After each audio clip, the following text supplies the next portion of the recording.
নমস্কাৰ। এই আজি আমি ইয়াত আমাৰ জিলা কৃষি বিষয়াৰ কাৰ্যালয়ত আৰু আত্মা অনুষ্ঠানৰ সহযোগত আমি দুদিনীয়াকৈ কৃষক মেলাৰ আয়োজন কৰিছিলোঁ আৰু আজি আমাৰ প্ৰথম দিন। আমি প্ৰতি বছৰে এই কৃষক মেলাটো অনুষ্ঠিত কৰি আহিছোঁ। সেইটো এটা মহান উদ্দেশ্য আগত ৰাখি।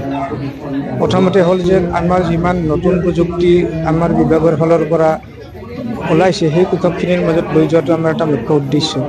তাৰে লগে লগে আমাৰ কৃষকখিনিৰ যিখিনি সমস্যা আৰু বা তেওঁলোকৰ যিখিনি মানে নতুন নতুন বস্তুৰ প্ৰতি মানে আগ্ৰহ, সেই কথাখিনি আমাৰ এই কৃষক মেলাত জানিব পাৰে।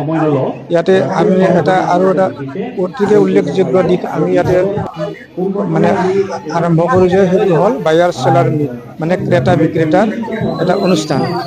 বহুত কৃষকে মানে সময়ত ভালেখিনি বস্তু উৎপাদন কৰে, কিন্তু মানে এই যিটো বজাৰৰ যিটো অসুবিধা সেই কথাখিনি মানে তেওঁলোকে ভালকৈ নাজানাৰ ফলত বহুত লোকচানৰ সন্মুখীন হয়। এই উদ্দেশ্যটো আগত ৰাখিও আমি বায়াৰ চেলাৰ মিট অহাকালিলৈ আমি এটা অনুষ্ঠান পাতিম। ঠিক তেনেকৈ তাৰপিছত আমাৰ এই যিখিনি আমি পথাৰত বা ফিল্ডত যিখিনি আমাৰ চেল্ফ হেল্প গ্ৰুপ নাইবা APC আছে, তেওঁলোকে কি খেতি কৰি আছে বা কি মানে পশুপালন বিভাগৰ কাম কৰি আছে বা ফিচাৰী বিভাগৰ কাম, সেই বস্তুখিনি এই মেলাত প্ৰদৰ্শন কৰে।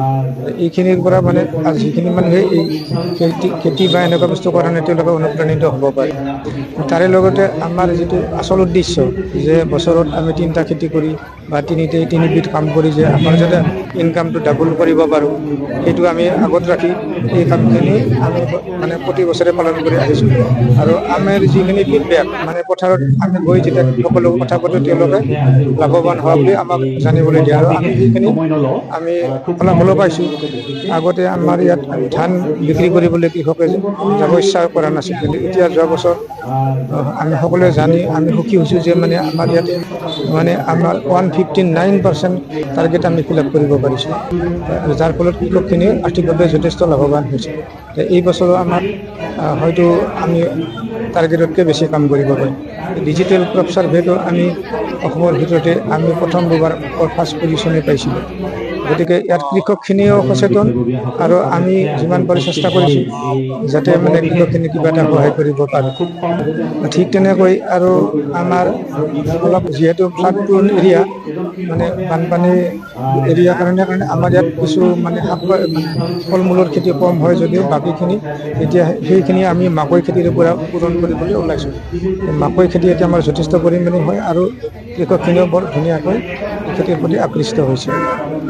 মানে সকলোকে আজি আমাৰ কৃষক মেলাৰ জৰিয়তে কৃষকখিনিক আহ্বান জনাইছোঁ যে যাতে মানে তেওঁলোকে অহা বছৰলৈ আলু খেতি ভালদৰে নকৰে, যাৰ কাৰণে যাতে পেপচিকো কোম্পানী নলবাৰীতে স্থাপন হৈছে আৰু এই কৃষকখিনি যাতে উচিত মূল্য পায়, তাৰ কাৰণে এইবছৰ আমি 200 বিঘা কৰিছোঁ আৰু অহা বছৰ যাতে ইয়াতকৈ বেছিকৈ কৰিব পাৰোঁ আমি চেষ্টা কৰিম।